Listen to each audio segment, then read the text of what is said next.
로마서 8장 35에서 39절 읽겠습니다. 누가 우리를 그리스도의 사랑에서 깨뜨리어 환난이나 곤고나 박해나 기근이나 적신이나 위험이나 칼이라 기록된 바 우리가 종일 주를 위하여 죽임을 당하게 되며 도살당할 양같이 여김을 받았나이다 함과 같으니라. 그러나 이 모든 일에 우리를 사랑하시는 이로 말미암아 우리가 넉넉히 이기느니라. 내가 확신하노니 사망이나 생명이나 천사들이나 권세자들이나 현재이나 장래이나 능력이나 높음이나 기쁨이나 다른 어떤 피조물이라도 우리를 우리 주 그리스도 예수 안에 있는 하나님의 사랑에서 끊을 수 없으리라. 아멘. 누가 우리를 그리스도의 사랑에서 끊으리요? 환난이나 곤고나 박해나 기근이나 적신이나 위험이나 칼이랴. 누가 우리를 그리스도의 그 사랑으로부터 분리할 것인가? 고난이 혹은 곤궁이 혹은 핍박이 혹은 기근이 혹은 벌거벗음이 혹은 위험이 혹은 검이. 누가 우리를 그리스도의 그 사랑으로 분리할 것인가? 라는 것은 분리시키는 자는 사탄입니다. 사탄은 성도들이 그리스도의 그 사랑은 특별히 성경에서 십자가 구속을 거의 다 언급할 때 쓰는 단어입니다. 정관사가 붙은 그 사랑. 그 사탄은 그리스도의 십자가 구속의 사랑으로부터 성도들을 믿고 신뢰하는 것에 분리시키려고 합니다. 그래서 분리시키는 방편으로 사용하는 것이 고난, 곤궁, 핍박, 기근, 벌거벗음, 위험, 검입니다. 근데 묻는 겁니다. 고난이 혹은 곤궁이 혹은 핍박이 혹은 기근이 혹은 벌거벗음이 혹은 위험이 혹은 검이 절대로 이런 것들이 사탄이 이런 방편을 써서 그리스도의 그 사랑으로부터 우리를 분리시키려고 하나 우리들은 이것에 의해서 절대 분리되지 않는다는 선언입니다. 바울의 확고한 선언이죠. 고난은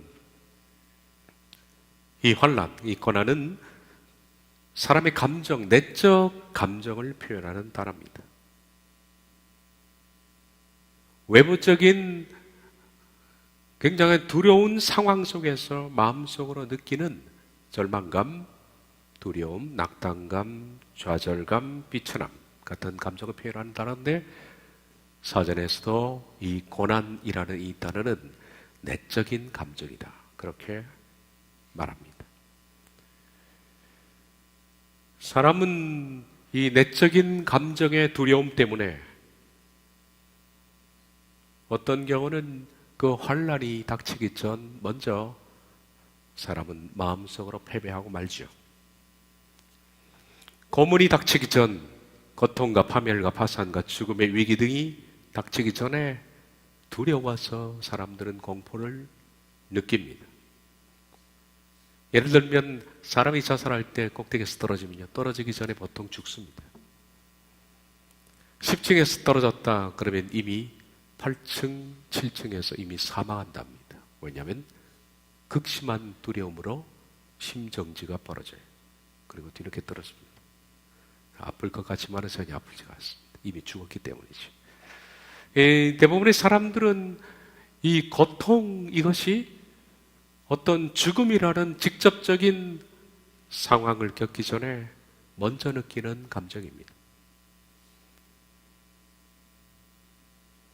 그런데 예수님께서는 약속하시기를 사람이 어떤 상황이 닥치기 전에 먼저 느끼는 내적인 이 공포, 이 고난이라고 표현된 들립시스, 이 감정을 자신을 신실히 따르는 자들에게는 평안으로 바꿔주겠다고 약속했으니 평안한 사람들은 평안히 어떤 이런 상황 속으로 걸어 들어갈 수가 있다.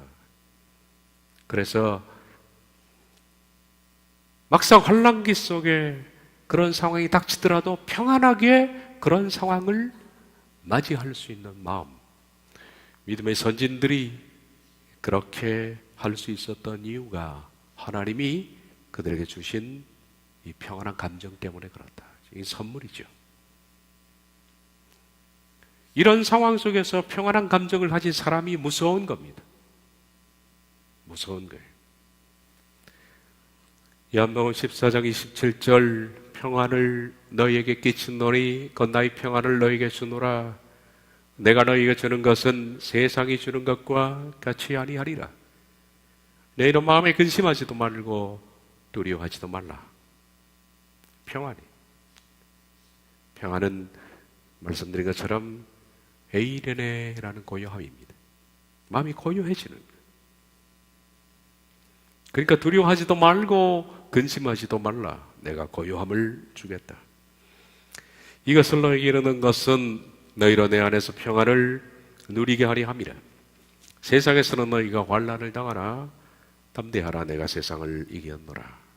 바울은 그러므로 우리가 끝까지 믿음을 견지하고 있으면 이런 들립시스라는 감정적 공포가 와도 하나님께서 너에게 이길 수 있는 힘을 주신다고 했으니까 절대 나는 포기하지 않겠다는 서약입니다. 그런 것이 와도 누가 우리를 그리스도의 그 사랑으로부터 분리할 것인가? 심적 공포가 아니요 라고 말하는 거죠. 아니요. 분리할 수 없다. 이런 마음을 지배하는 어떤 공포와 두려움의 감정이라도 그리스도의 그 사랑을 끊어놓을 만큼 강력하지 않다라고 생각합니다. 뒤에 나오는 공궁, 핍박, 기근, 벌거벗음, 위험, 검 다 마찬가지입니다. 이런 상황이라 할지라도 결코 그리스도의 그 사랑을 분리시킬 수 없다는 바울의 천명, 충성소양, 확고한 다짐, 이것이 오늘날 그리스도인들에게는 고백되어야 할 충성소양이다. 이 충성소양을 아직도 외지 못하는 것은 참 문제가 있습니다. 참 실망스러우네요. 다음 주 한 주 더 띄우고 그 다음 주부터는 띄우지 않겠습니다. 왜 이 충성소약이 성경 가운데 백미라고 할 수 있는 충성소약에 대해서 그렇게 마음이 둔한지 모르겠습니다. 자, 외치기를 바랍니다. 이어지는 말씀은 8장 36절입니다. 기록된 바 우리가 종일 주를 위하여 죽임을 당하게 되며 도살당할 양같이 여김을 받았나이다 함과 같으니라. 기록된 바라는 것은 구약 성경에 있는 말씀인 것처럼 이라는 뜻인데, 이런 말씀을 하는 이유가 뭐냐? 구약에 인용을 한 것이 35절 때문에 그렇습니다. 누가 우리를 그리스도의 사랑에서 끊으리요? 환난이나 권고나 박해나 기근이나 적신이나 위험이나 칼이랴. 끊을 수 없다 그러죠. 그리고 구약의 어떤 사건을 바울이 인용하는 겁니다. 구약에도 이런 사건이 있었는데 이런 사건이 다시 닥친다 할지라도 나는 그리스도의 사랑을 끊지 않겠다. 그래서 36절은 35절에 나와 있는 환난, 권고, 박해, 기근, 위험, 적신, 위험, 칼이라는 것의 대표적인 하나의 사건에 대한 언급, 구약적 언급입니다. 구약에 이런 일이 있었다. 우리가 종일 주를 위해서 죽임을 당하고 도살당할 양같이 여김을 받았나이다 한 것 같은 상황, 이런 상황이라도 우리를 그리스도의 그 사랑에서 끊을 수 없다라는 그 뜻입니다. 오늘 이 말씀을 보겠습니다. 이 말씀은 시편 44편 22절을 인용한 말씀입니다. 시편 44편 22절에는 말씀이 똑같습니다. 우리가 종일 주를 위하여 죽임을 당하게 되며 도살할 양같이 여김을 받았나이다. 똑같은 말씀입니다. 이런 말씀이 구약에 있는 것처럼 이라고 말합니다. 시편 44편은 시편의 분류가 여러 가지가 있습니다. 회개의 시편도 있고, 그리고 저주 시편도 있고, 감사 찬양도 있고, 뭐 여러 가지가 있습니다만은 이것은 애가 시편도 아니고 탄원 시편이라고 합니다. 이것은 아주 힘든 상황에서 하나님에 대해서 속이 아려서 탄원하는 겁니다. 분류상 탄원 시편에 속하는 것인데, 이 탄원 시편은 여러 가지가 있겠죠. 주변에 개인적으로 자기를 괴롭히는 상황, 개인적으로 너무 힘든 상황, 오해를 당한 상황, 벗어날 수 없는 상황, 그리고 여기 나와 있는 것처럼 국가적인 패망으로 말미암아 무지무지한 공공을 겪고 있는 상황, 이런 상황 속에서 하나님께 탄원하는 시가 탄원 시편인데, 시편 44편의 백그라운드는 국가적 멸망입니다. 이스라엘 국가의 패망으로 말미암아 하나님의 믿는 백성들이 여기 종일 주를 위해서 죽임을 당하고 도살당할 양같이 여김을 받는 그 상황, 이 언제일까요? 이것이 생각을 해보십시오. 종일 주를 위하여, 이것은 위하여라는 이 단어가 그냥 때문에라고 번역하면 더 이해가 쉽겠죠. 주님을 믿는다는 이유 때문에 종일 믿는 사람들이 죽어나가고 종일 양을 도살하는 것처럼 생명이 그렇게 도살당하는 상황, 구약에 이런 상황이 있었다. 이런 상황이 다시 닥쳐도 누가 우리를 그리스도의 사랑에서 끊겠느냐. 비극적인 상황입니다. 이 시편 44편의 배경이 언제냐? 고라의 후손이 쓴 시편이죠. 고라의 후손은 누구인지도 모르죠. 그리고 어느 때 후손인지도 모릅니다. 고라의 후손이라고 나와 있는 것은 시기를 별로 알 수가 없습니다. 이스라엘 민족상, 특별히 유대 민족이 이런 탄원할 수 있는 상황은 두 상황이죠. 첫째는 바벨론 유수 기간, 바벨론 포로 기간, 두 번째는 마카비 시대 때, 이 두 기간입니다. 마카비 시대 때는 안티오쿠스라는 왕이 통치하는 시기입니다. 그런데 이 두 시기 가운데 바벨론 포로가 아니라 마카비 시대로 보는 것이 더 타당한데, 왜냐하면 바벨론 포로 때는 이 정도가 아니었습니다. 종일 주를 믿는 것 때문에 도살당하고 죽임을 당하고 하는 그런 시기는 아니었습니다. 유대 민족을 포로 잡은 70년 동안의 노예로 부렸던 이 바벨론은 느부갓네살이 관용 정책을 쓴 겁니다. 그래서 바벨론의 신 말둑이라는 신 외에도 누구든지 자기 신을 섬길 수 있도록 했어요. 관용 정책입니다. 그래서 바벨론에 포로 잡혀갔던 사람들이 그 당시 뭘 했습니까? 자기가 살고 있는 도시에 회당을 건축하기 시작했잖아요. 회당. 그때 만들어진 것이 회당이거든요. 포로 기간 동안에. 회당에서 그들은 마음대로 여호와 하나님을 예배할 수 있도록 허락한 겁니다. 종교의 자유가 있었던 거죠. 나중에 이것이 신약 때 와서 바울이 전도할 때 회당 중심으로 복음이 확산되게 된 계기가 됐지만, 그러므로 바벨론 때에는 믿는 이유 때문에 이스라엘 민족이 종일 주를 위해서 죽임을 당하고 도살당할 양같이 여김을 받은 상황은 아니었습니다. 그러면 믿음 때문에 종일 죽고 도살당할 양같이 여김을 받는 것은 마카비 시대밖에 없다. 그래서 고라 후손의 이 시는 마카비 시대로 보는 것이 타당합니다. 제가 더 타당이라고 썼지만은 거의 타당합니다. 마카비 시대는 여러분이 성경을 보면 말라기와 마태복음 사이, 말라기 끝장과 마태복음 1장으로 넘어오는 그 시기가 400년이라는 역사의 간극이 있습니다. 이것을 신구약 중간기라고 그렇지 부르죠. 신구약 중간기. 이 신구약 중간기 어간에는 400년의 역사가 있습니다. 말라기에서 마태로 넘어오는 400년의 어간. 그 400년 동안에는 선지자도 없었고 하나님께서 선지자를 보내지 않았기 때문에 기록된 말씀도 없습니다. 역사만 남아 있습니다. 그 역사는 지금도 유대 고대사, 그리고 기타 요세푸스의 책에 상세히 기록된 역사입니다. 그 시대에 벌어진 사건 중에 하나가 마카비 혁명입니다. 주전 586년 남유다는 바벨론에게 멸망을 했습니다. 그리고 바벨론은 유다의 포로들을 끌고 갔습니다. 그리고 말씀드린 것처럼 바벨론은 관용 정책을 썼기 때문에 어떤 신을 섬겨도 박해하지 않았습니다.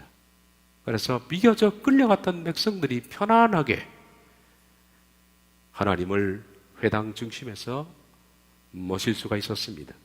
그런 가운데 이 바벨로니아는 쬐끄만한 나라 메대와 파사에 의해서 정복을 당합니다. 나중에는 메대도 파사의 페르시아의 수용이 됐기 때문에 페르시아라고 그냥 역사는 쉽게 얘기를 합니다. 어쨌든 바벨론은 페르시아에게 정복당합니다. 이 페르시아는 여러분이 성경 가운데 다니엘 7장을 보면 벨사살 왕이 나옵니다. 그때가 바로 바벨론의 마지막 왕 벨사살입니다.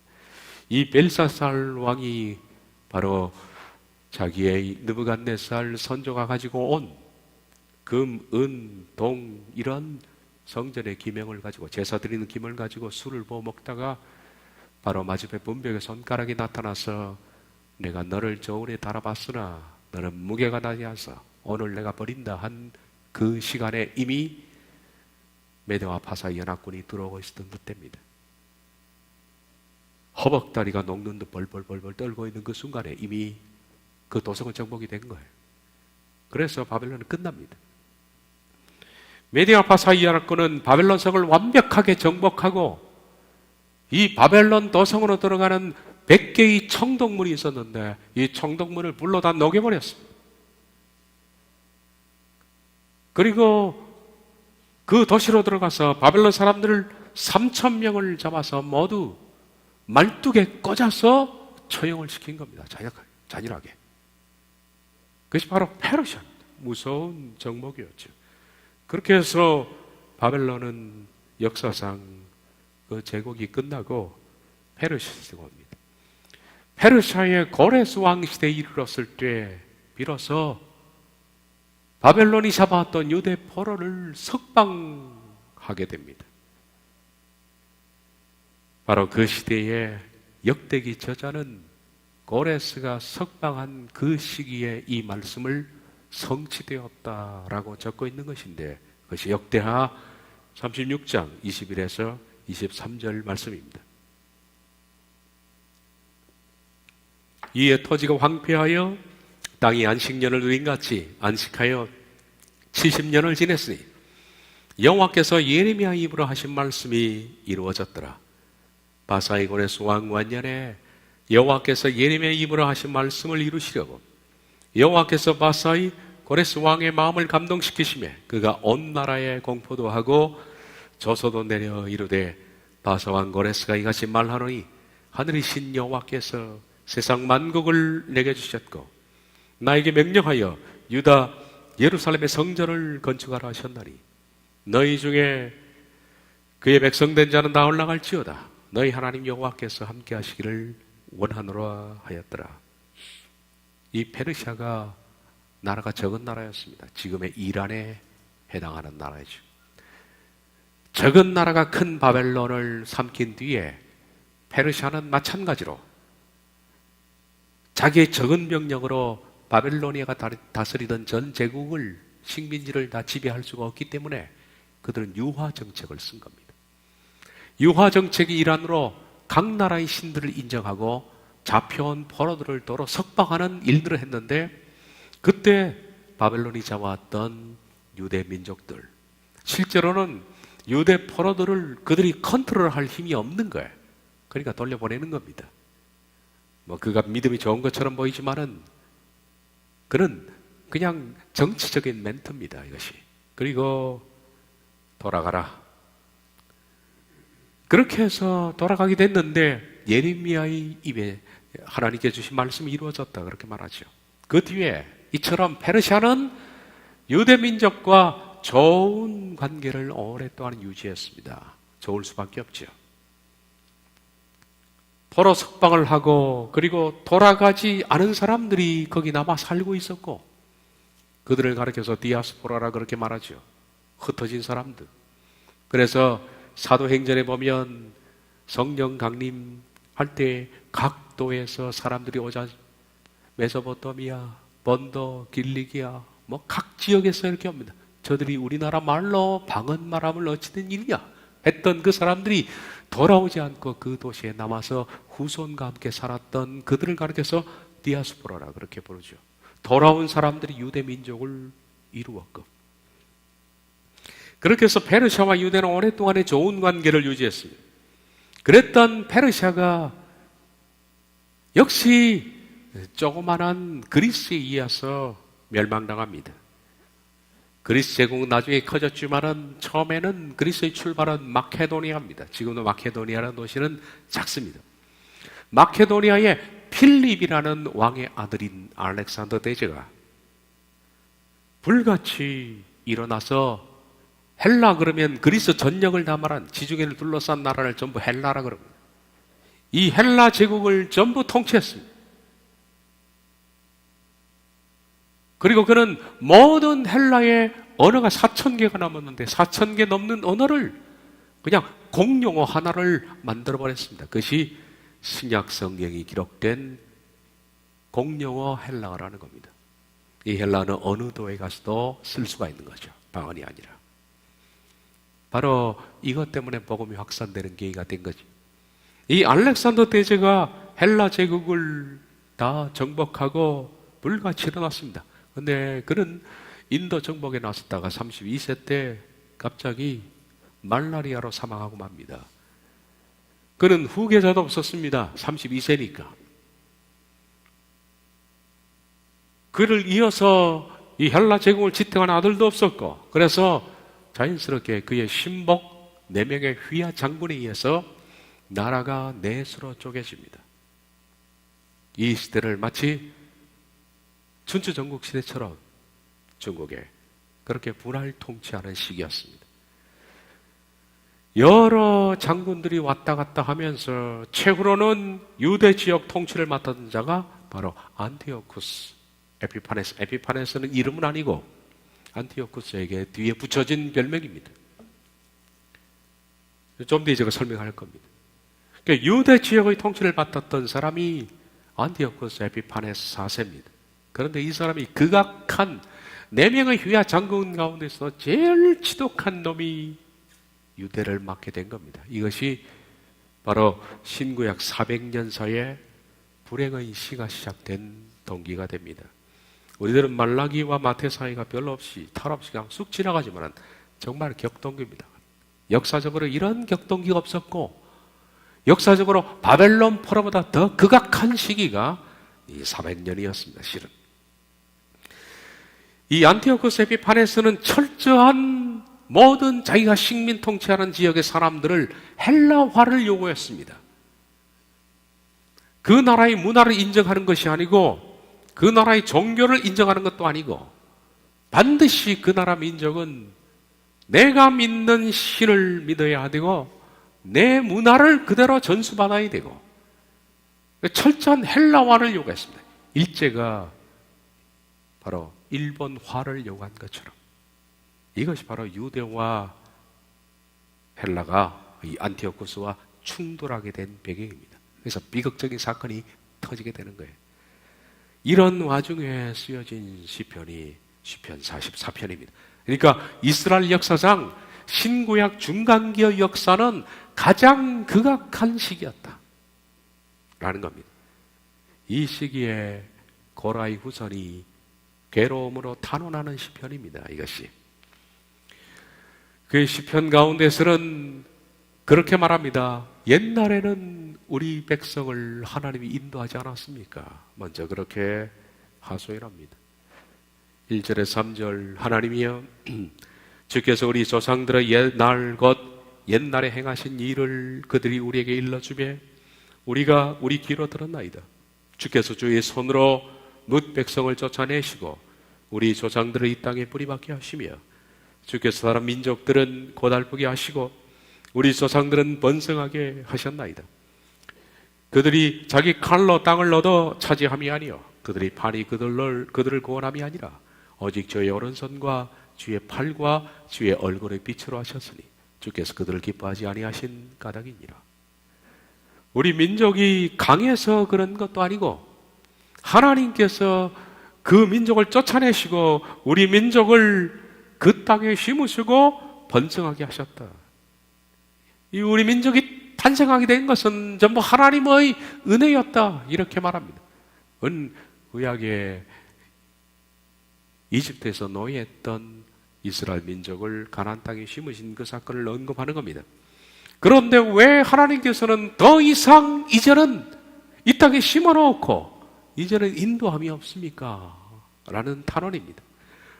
왜 그렇게 하셔놓고 지금은 우리 백성이 이런 욕과 비방을 당합니까? 주께서 우리를 잡아먹힐 양처럼 그들에게 넘겨주시고 여러 민족 중에 우리를 흩으셨나이다.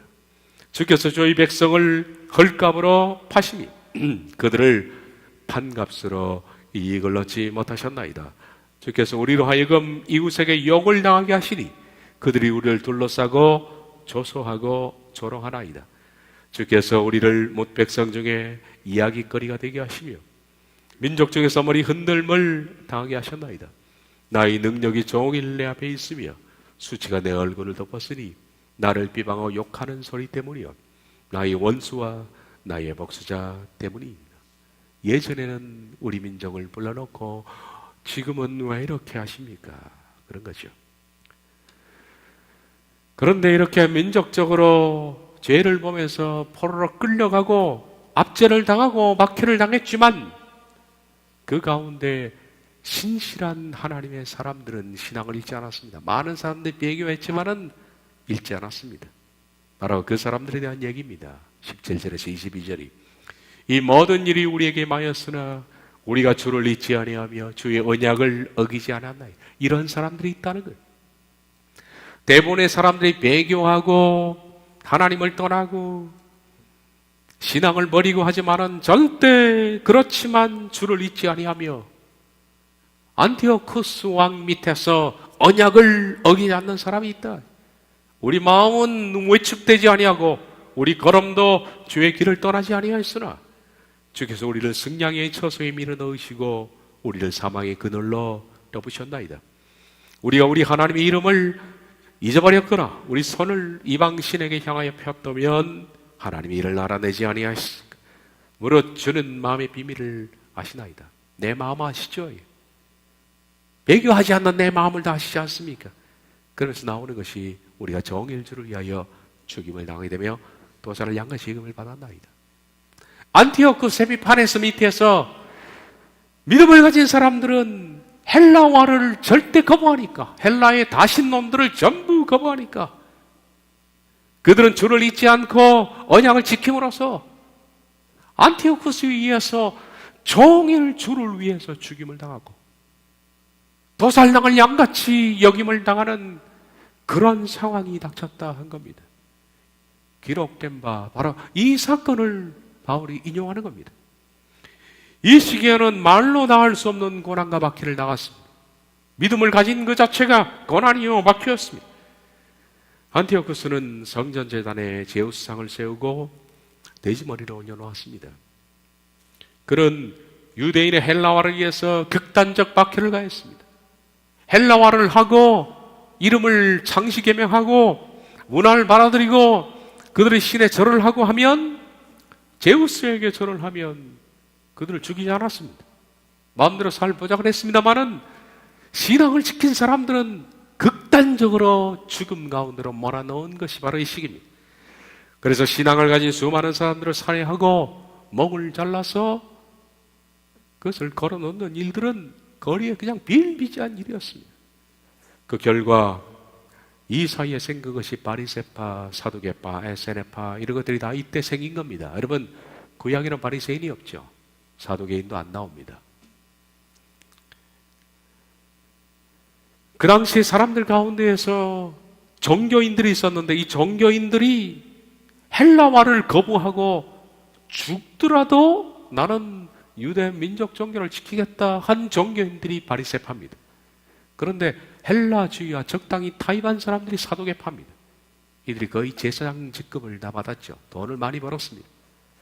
그리고 이도 절도 다 싫고 난 혼자 도망해서 산으로 가서 수도한다. SNF 한데 바로 사도 세례 요한 같은 사람들이 이 출신들입니다. 수도주의입니다. 은돈주의. 이런 것들이 신약 성경에 그대로 배경으로 넘어오는 겁니다. 바로 그때 있었던 것이 마카비 혁명입니다. 마카비는 사람 이름이 아니라 원래 이름의 뜻은 망치라는 뜻입니다. 워낙 싸움을 잘하니까 조직 폭력배에게 붙여진 이름처럼 망치, 무섭죠? 이런 이름을 붙인 것이 바로 마카비입니다. 마카비의 원래 이름은 요한이라는 사람입니다. 마카비는 유대 민족이 이 안티오쿠스에 의해서 너무 짓밟히는 것을 보면서 혁명군을 조직해서 싸워야겠다. 그래서 저항군을 형성했습니다. 마카비 혁명이 일어나자 이 유대 반란을 진압하기 위해서 안티오쿠스는 잘 훈련된 보병 46,000명 그리고 기병 7,000명을 보냈습니다마는 3,000명밖에 되지 않는 병력으로 도시에서 게릴라전을 펼친 결과 마카비 군대가 대승하게 됩니다. 그렇게 해서 드디어 성전을 탈환하게 됩니다. 그리고 그 지긋지긋한 안티오쿠스가 물러나게 되죠. 바로 안티오쿠스 에피파네스 이 사시에 의해서 더럽혀진 막 돼지머리를 올리고 피를 뿌리고 한 그 성전을 재탈환해서 드디어 물로 성전을 깨끗이 청소한 날을 기념해서 생긴 날이 수전절입니다. 요한복음 10장 22에서 23절을 보면 수전절이 돼서 나와요. 예루살렘에 수전절이 생기니 이르니 때는 겨울이라. 예수께서 성전한 솔로몬 행강에서 선이시니 바로 이 수전절이 바로 신구약 중간사에 나와 있는, 구약에도 수전절이 없죠. 마카비가 혁명으로 안티오쿠스를 몰아내고 성전을 물로 씻은 날을 가리켜서 수전절 이렇게 부릅니다. 한문으로는 이것을 닦을수에 궐전자 마디절자, 그래서 성전을 물로 닦은 날이라고 표현됩니다만은 히브리어는 원래 하누카입니다. 하누카는 성전 봉헌 날입니다. 봉헌 날. 영어 표기도 성전 봉헌 축제입니다. 그럼 이것은 어쨌든 똑같은 의미입니다. 수전이라는 뜻이나 하누카나 물로 씻어서 하나님께 새로 봉헌을 한 겁니다. 안티오쿠스 4세는 주전 167년 성전에서 매일 드리는 제사를 폐지했습니다. 그리고 성전 제단에 제우스 신상을 세우고 그것을 숭배하게 했습니다. 또한 그는 사신들을 예루살렘과 여러 도시에 보내어 할례 예식과 안식일 규례를 금하는 등의 칙령을 공포하였습니다. 심지어 왕의 생일을 기념하기 위해서 매월 25일마다 유대인들이 가장 싫어하는 돼지를 잡아서 제단에 바치도록 했고요. 왕의 지시를 따르지 않는 사람들은 머진 고문을 당하고 온몸이 불구가 되었고, 이건 믿음을 가진 사람들이 그 종일 더 살다가 양같이 이금을 당한다는 거예요. 온몸이 불구가 되었고 산채로 십자가에 매달리기도 했고 교수형에 처하기도 했습니다. 더 나아가서 안티오쿠스는 아까 말씀드린 것처럼 자기 스스로를 에피파네스라고 붙였습니다. 원래 이름에다가 에피파네스, 원래는 그 이름은 안티오쿠스 4세입니다. 근데 에피파네스라는 것은 현현이라는 것입니다. 영어에도 에피파네스는 현현이죠. 그것은 신이 나타났다는 뜻입니다. 자기를 신으로 말한 거예요. 그리스 신 가운데 자기도 신이라는 거예요. 그래서 자기를 신의 위치에 올려놓기 위해서 이름도 에피파네스라고 그가 보충해서 써놓게 된 겁니다. 이런 상황에서 바울이 시편 44편 22절이 인용이 되는 겁니다. 우리가 종일 주를 위하여 죽임을 당하게 되며 도살당할 양같이 여김을 받았나이다. 다시 말하면 누가 우리를 그리스도의 사랑에서 끊으리요? 나는 절대로 그리스도의 사랑에서 끊을 수 없다. 만약 신구약 중간기에 마카비 혁명 시대 이전처럼 안티오쿠스 에피파네스라는 사람이 나타나서 믿음을 가진 사람들 전부 목을 잘라서 죽창에 걸고 가죽을 벗기고 온갖 고문을 해서 불구로 만들어도 극악한 고통을 가한다 할지라도 우리를 그리스도의 사랑에서 끊을 수가 없다라는 그 인용을 하는 겁니다. 이런 상황이라 할지라도 누가 나를 그리스도의 사랑에서 끊을 수 있겠는가? 누가 우리를 그리스도의 그 사랑에서 분리할 수 있을까? 고난이 혹은 건궁이 혹은 핍박이 혹은 기근이 혹은 벌거벗음이 혹은 위험이 혹은 검이 아무도 어떤 것도 어떤 상황도 바울에게는 그리스도의 사랑을 분리시켜 놓을 수 있는 것은 없다 하죠. 최악의 상황이 온다 하더라도 우리들은 이 36절을 근거해서 이렇게 말하면 됩니다.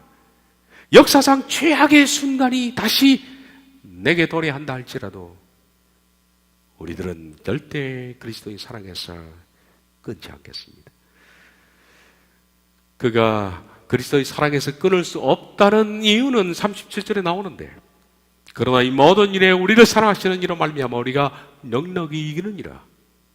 그러나 이 모든 일들 중에 우리는 우리를 사랑해 오신 그분 때문에 극복해낸다.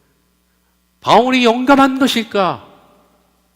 바울이 강인한 것일까?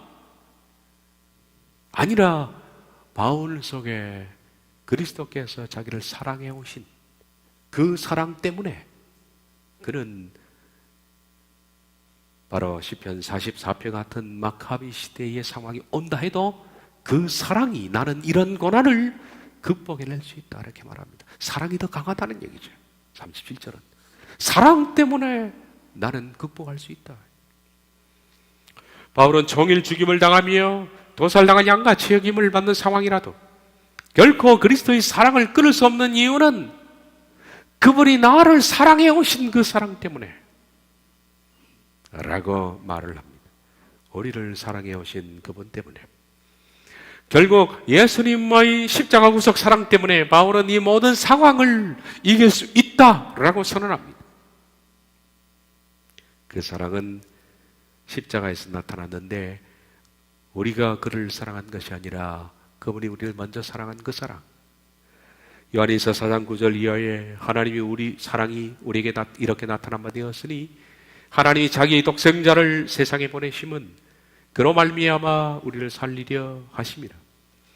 사랑은 여기 있으니 우리가 하나님을 사랑한 것이 아니요 하나님이 우리를 사랑하사 우리 죄를 속하기 위하여 화목제물로 그 아들을 보내셨습니다. 사랑하는 자들아 하나님이 이같이 우리를 사랑하셨은즉 우리도 서로 사랑하는 것이 마땅하다. 우리가 하나님을 사랑한 것이 아니고 하나님이 먼저 나를 사랑했는데 내가 사랑한 것이 시작이 아니라 그분이 먼저 나를 사랑해서 십자가에서 구속의 길을 열어놓으셨으니 그 사랑 때문에 이길 수 있다. 로마서 5장 6절 이하에 우리가 아직 연약할 때 그 약대로 그리스도께서 경건하지 않은 자를 위하여 죽으셨도다. 우리가 아직 죄인 되었을 때 그리스도께서 우리를 위하여 죽으심으로 하나님께서 우리에 대한 자신의 사랑을 확증하셨느니라. 우리가 원수 되었을 때 그의 아들의 죽으심으로 말미암아 하나님과 화목하게 되었은즉 우리가 연약할 때 우리가 아무것도 할 수 없는 구원을 위해서 아무것도 할 수 없을 때 그리스도께서 먼저 구원을 시작하기 위해서 십자가에 죽으셨다. 우리가 죄인이었을 때 원수 되었을 때 그분이 먼저 사랑을 시작하셨다. 그것이 바로 십자가에서 나타난 그리스도의 그 사랑이에요. 구속의 사랑입니다. 그 사랑 때문에 바울은 바로 시편 44편 같은 상황이 닥친다 하더라도 나는 당연히 그 사랑 때문에 하나님의 사랑을 끊을 수 없다. 얼마나 더 큰 사랑을 받았는데, 그죠?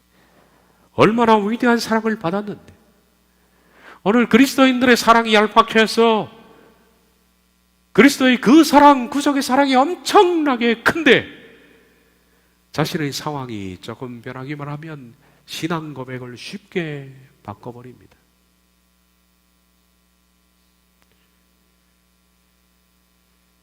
그러나 이 모든 일에 우리를 사랑하시는 이로 말미암아 우리가 넉넉히 이기느니라. 바로 그 사랑 때문에 우리들은 시편 44편 같은 상황을 넉넉히 이겼. 그러나 이 모든 일들 중에 우리는 우리를 사랑해 오신 그분 때문에 극복해낸다. 그것을 이겨낸다. 박해를 피하지 않겠다는 겁니다. 극복이라는 것은 맞부닥쳐서 그것을 이겨낸다라는 뜻입니다. 문자적인 뜻은 휘페르니카오. 휘페르는 어디 위라는 뜻입니다. 니카오라는 이 단어는 극복해낸다, 정복해낸다라는 뜻입니다. 싸워서 그것을 정복해서 위에 올라간다라는 뜻입니다. 휘페르니카오. 그래서 제가 번역을 극복해 넘어선다 이렇게 번역을 한 겁니다. 우리가 넉넉히 이긴다는 것은 그 사랑으로 말미암아 우리가 피하거나 숨거나 하는 것이 아니라 고난이 와도 부닥쳐서 나를 죽여봐라. 그것을 내가 딛고 일어설 것이다 라고 그렇게 말하는 겁니다. 십자가의 그 구속의 사랑 때문에 고난과 건궁과 핍박과 기근과 벌거벗음과 위험과 검과 같은 상황 속에서도 종일 주를 위해서 죽임을 당하고 도살당할 양같이 여김을 받는 상황이 닥친다 할지라도 부닥쳐서 넉넉히 이겨낼 것이다. 이런 나를 누가 그리스도의 사랑에서 끊을 것인가? 많은 사람들이 우리나라의 상황이나 앞으로 혼란이 오면 어떡하지? 라고 두려움 많이 갖고 있습니다. 그런데 그런 두려움에 사로잡혀 있는 것은 정상적이지 않습니다. 바울처럼 하십시오. 나는 그런 극악한 상황이 와도 역사적으로 일제히 신사참배 같은 상황, 그리고 역사적으로 피의 그리스도의 순교의 역사, 지난주 제가 소개했던 폭스의 순교사화처럼 그렇게 수많은 그리스도인들이 순교하는 상황. 몽골에서는 여러분 어떻게 순교했는지 아십니까? 징기스칸 시대 때 그리스도인들이 가죽을 벗겼습니다. 몸 가죽을 벗겨가지고 소금에다가 통에 집어넣은 거예요. 그리고 야크 가죽으로 둘을 말아가지고 햇빛에 놔둔 거예요. 그럼 소금의 고통 때문에 몇 시간을 지내면서 죽는 거죠. 그런 극악한 고통이 닥친다 하더라도 누가 우리를 그리스도의 사랑에서 끊으리요? 얼마나 강한 고백입니까? 환난이나 권고나 박해나 기근이나 적신이나 위험이나 칼이라 우리가 종일 주를 위해서 죽임을 당하고 도살당할 양같이 여김을 받았나이다 한과 같으니라. 그러나 이 모든 일에 우리를 사랑하시는 이로 말미암아 우리가 넉넉히 이기느니라. 이런 사람을 누가 감당할 수 있겠습니까, 여러분? 이런 사람을 이길 수 있는 세상은 없습니다. 이런 사람을 이길 수 있는 사탄은 없습니다. 어떤 방법, 어떤 수단을 동원해도 이런 사람을 이겨낼 수 있는 방법은 없습니다. 그가 바로 하나님의 사람이고 그가 바로 천국인이지요. 이것이 바로 여러분의 고백이 되어야 하는 겁니다. 기도하겠습니다.